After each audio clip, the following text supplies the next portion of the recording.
परमेश्वर का वचन कहता है, परमेश्वर ने जगत से ऐसा प्रेम किया कि उसने अपना इकलौता पुत्र दे दिया कि जो कोई उस पर विश्वास लाए वो नाश ना हो परंतु अनंत जीवन पाए। कार्यक्रम यीशु की कहानी में आपका स्वागत है।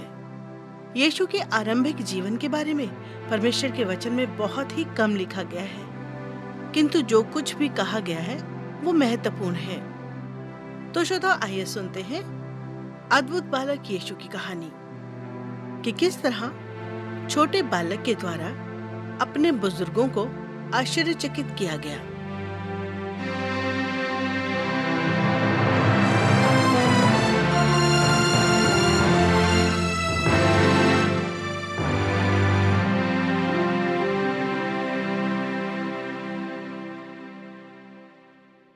मरियम, ये पिछले महीने हमारे लिए बहुत महत्वपूर्ण रहे हैं। हमने इस बच्चे को जिसे परमेश्वर ने हमें सौंपा है उसे एक बालक के रूप में बढ़ते हुए देखा है। और संसार के लिए परमेश्वर की योजना को तह दर तह खुलते हुए देखना बड़ा अद्भुत लग रहा है। यह अद्भुत यात्रा रही है, आश्चर्य और उत्सुकता से भरी हुई। यीशु ने सचमुच हमारे जीवन को खुशियों से भर दिया है। वह सीखने में कितना तेज और इच्छुक रहता है। वो बहुत ही अनोखा है। हालांकि अभी वह एक छोटा बालक ही है, किंतु उसकी भलाई और बुद्धि के लिए परमेश्वर का धन्यवाद हो। हाँ, मैं हैरान हूँ कि पता नहीं कल हमारे लिए परमेश्वर के भंडार में और क्या आश्चर्य रखा है।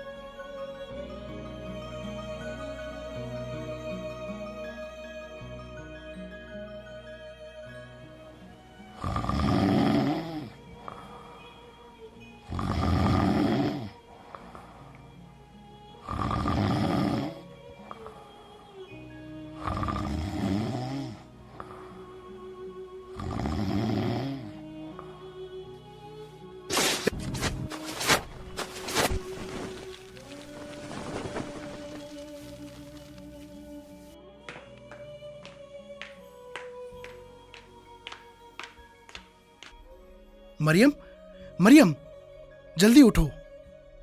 क्यों? क्या हुआ? यीशु तो ठीक है। अभी मेरे सपने में एक स्वर्गदूत आया था। उसने कहा कि मैं तुम्हें और बालक को लूं और मिस्र को भाग जाऊं। उसने कहा कि शीघ्र ही हेरोदेस बालक को मार डालने के लिए ढूंढता हुआ यहाँ आ जाएगा। राजा हेरोदेस आखिर एक छोटे बच्चे को क्यों मार डालना चाहता है? उसने सुना है कि यीशु एक राजा बालक है और उसे अपनी राजगद्दी के लिए वो खतरा मानता है। हे प्रिय, हमें शीघ्र ही तैयार होकर चले जाना चाहिए।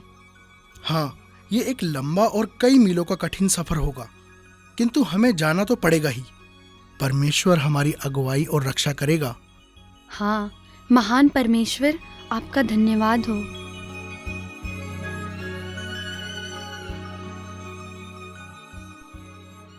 ओबेज, तुम्हें वे तीनों झूठे व्यक्ति मिले।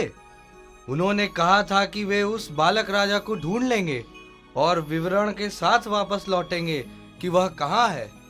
माँ महिम, हमें तो यह पता भी नहीं कि वे कहाँ से आए थे। केवल कहा था कि वे पूर्व से आए हैं। तुम अपनी जिम्मेदारी ठीक से नहीं निभा रहे हो। लेकिन माँ महिम, हमने उन्हें हर जगह ढूंढा है, लेकिन ऐसा एक भी आदमी नहीं मिला जिसने उन्हें देखा हो। तुम उन्हें कैसे नहीं ढूंढ पाए?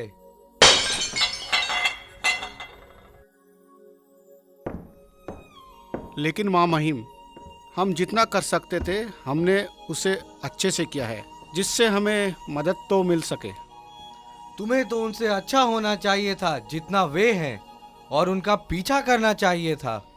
हे माँ महिम, हम जितना कर सकते थे उससे अच्छा करने का प्रयास किया है। मैंने तुम्हें कह दिया कि यह काफी नहीं है। क्या आप चाहते हैं कि हम उसे फिर से जाकर खोजें?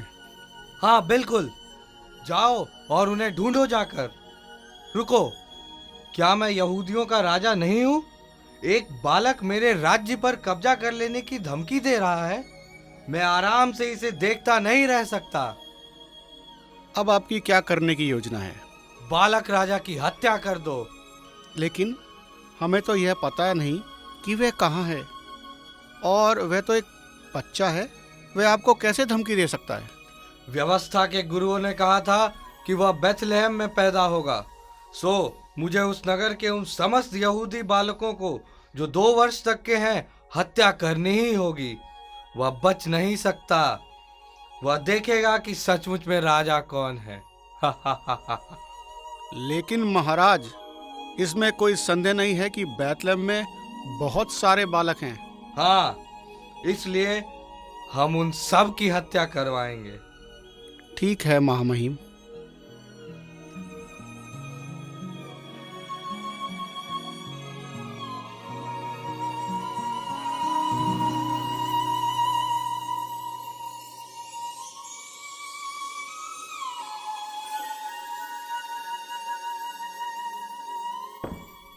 मैं एक बूढ़ा आदमी हूँ, मेरी पत्नी भी मरने ही वाली है।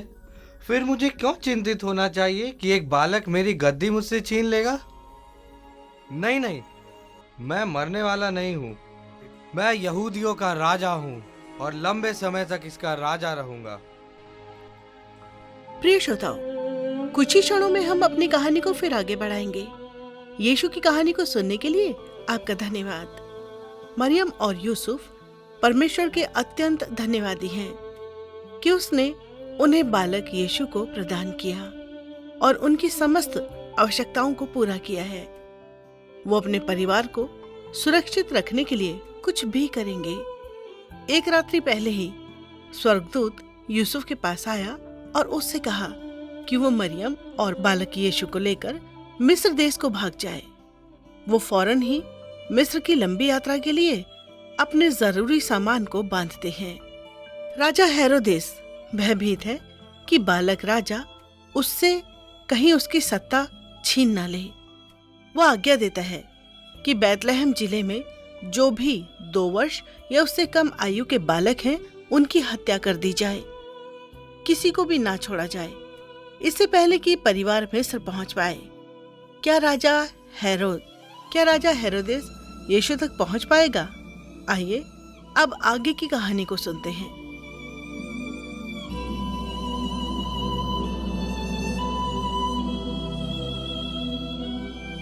यूसुफ, क्या आपने कभी कल्पना की थी कि एक दिन हम मिस्र में जाकर रहेंगे?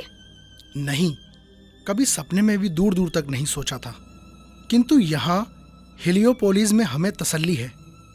हम सुरक्षित हैं और यीशु भी शारीरिक, मानसिक और आत्मिक रूप से बढ़ रहा है। हमारे पूर्वजों में कुछ ने उस समय के राजा फिरौन की गुलामी में बहुत सारे साल यहाँ गुजारे हैं। कम से कम हम तो राजा के गुलाम नहीं हैं। तुमने सही कहा मरियम। तब परमेश्वर ने लाल समुद्र के पानी को 2 भागों में बांटकर उन्हें निकाला था ताकि वो समुद्र को पार कर सके और सूखी भूमि पर जाकर रुके। जब मिस्रियों ने उनका पीछा करने का प्रयास किया तो परमेश्वर ने फिर से पानी को वापस मिला दिया और मिस्री उसमें डूब गए थे।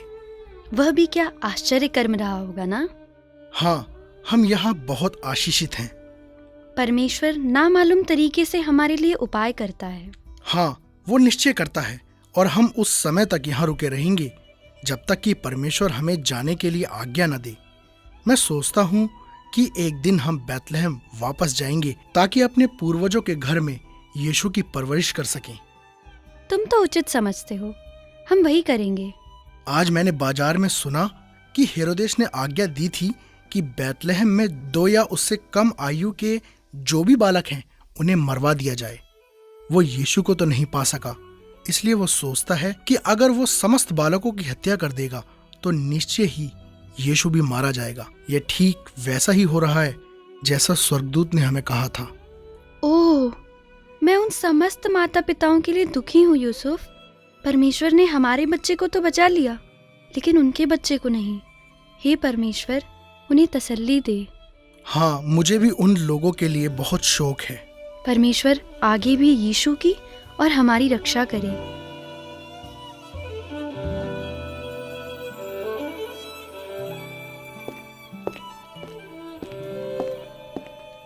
हे मरियम, परमेश्वर से मुझे एक और दूसरा वचन मिला है। अभी अभी स्वर्गदूत मेरे स्वप्न में आकर मेरे पास आया था उसने कहा कि हेरोदेस मर चुका है और अब हम इज़राइल वापस जा सकते हैं। इज़राइल में कहाँ? उसने ये तो नहीं बताया मुझे, लेकिन अकेलाउस हेरोदेस का स्थान होगा। वो खून के प्यासे अपने पिता के समान ही क्रूर है। क्या तुम्हें ऐसा लगता है कि उसे भी यही भय होगा कि यीशु उसके लिए भी खतरा है? जैसा मैंने सुना है उसके अनुसार वो केवल शक्की और क्रूर है। हे यूसुफ, हम क्या करेंगे? हम लोग नासरत वापस जाएंगे और वहां शांत जीवन व्यतीत करेंगे। हे यूसुफ, इससे मुझे बहुत खुशी है। एक बार फिर हम अपने घर वापस जा रहे हैं। हाँ मरियम, लेकिन जल्दबाजी में यहाँ से जाने की कोई जरूरत नहीं है हमें। हम यहाँ सुरक्षित हैं। यह जान करके मुझे अच्छा लगा कि अभी फौरन हमें नहीं निकलना है। हाँ, ऐसा ही है। शुभ रात्रि। शुभ रात्रि यूसुफ। यूसुफ, वर्ष तेजी से गुजरते जा रहे हैं। यीशु अब 12 वर्ष का हो गया है। अब वह किशोरावस्था में है और यहाँ नासरत में उसके कई मित्र भी बन गए हैं। हाँ, हम सचमुच आशीषित लोग हैं। अब यरूशलेम में जाकर फसह के लिए जाने का समय आ गया है।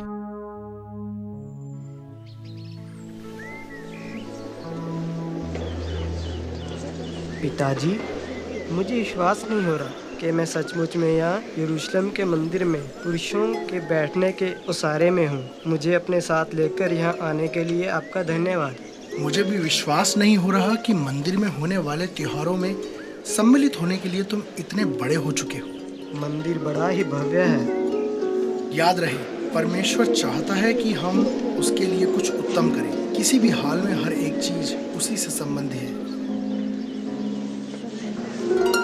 अब वीणा बजने की आवाज आ रही है। इसका मतलब है कि अब आराधना शुरू होने वाली है।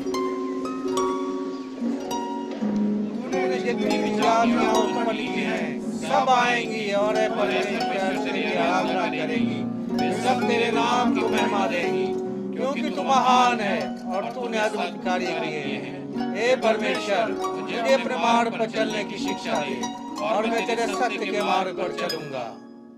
मेरे मन में बहुत सारे प्रश्न हैं। शायद यहाँ के शिक्षकों में से कोई एक मेरी सहायता कर सके।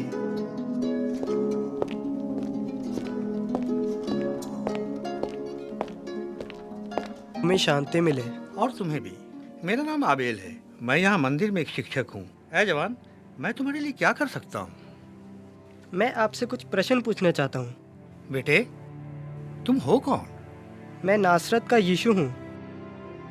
तुम्हारे बारे में जानकर खुशी हुई यीशु। अब तुम्हारी आयु कितनी होगी? 12 वर्ष श्रीमान। तुम्हारा प्रश्न क्या बेटे? निर्धन लोगों को बलिदान के लिए कबूतर और मेमने क्यों खरीदने पड़ते हैं? याजक अपनी सेवा करने के लिए कोई धन नहीं लेते हैं, इसीलिए वे जानवरों के लिए मूल्य मांगते हैं। किंतु जानवरों और परिंदों के असली मूल्य से लोगों को 5 गुना अधिक मूल्य चुकाना पड़ता है।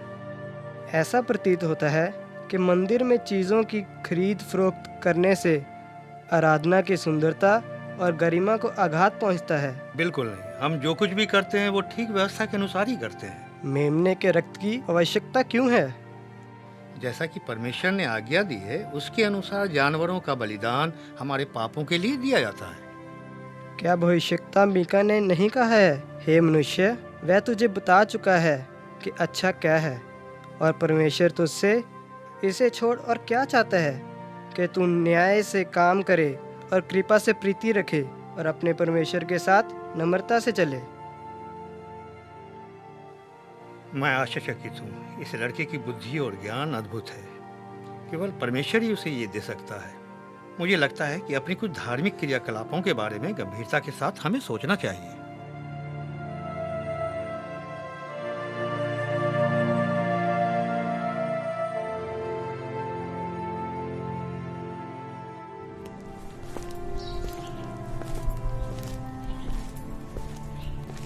हे यीशु, तुम यहाँ पर हो।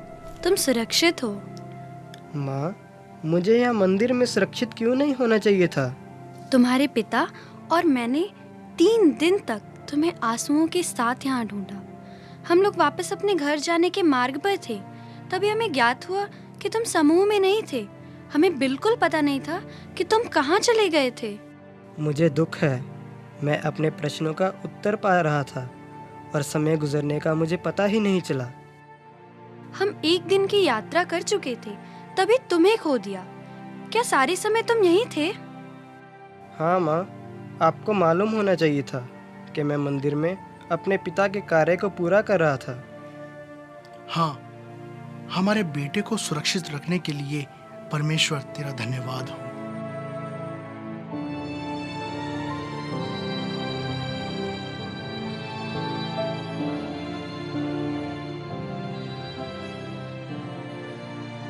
प्रिय श्रोताओ, यीशु की परवरिश करने के लिए परमेश्वर ने मरियम और यूसुफ की अगुवाई और रक्षा की। जब हम भी परमेश्वर के लिए प्रत्येक दिन का जीवन व्यतीत करते हैं, तो परमेश्वर हमारी भी अगुवाई और रक्षा करेगा। हमें आवश्यकता है कि हम प्रत्येक दिन उस पर भरोसा रखें ताकि वो सही दिशा में जाने के लिए हमारी अगुवाई करे। अब हम उस समय में आ गए हैं जबकि हम परमेश्वर को अपना जवाब दे सके। जब हम प्रभु यीशु को अपना उद्धारकर्ता मानकर उस पर भरोसा करते और उसके पीछे चलने के लिए अपने जीवन को समर्पित करते हैं, तो हम अपने पापों से क्षमा पाते और अनंत जीवन प्राप्त करते हैं। उसका पवित्र आत्मा हम में वास करने के लिए और प्रत्येक दिन के जीवन में सहायता करने के लिए आ जाता है। परमेश्वर का वचन कहता है, आत्मा हमारी दुर्बलता में हमारी सहायता करता है।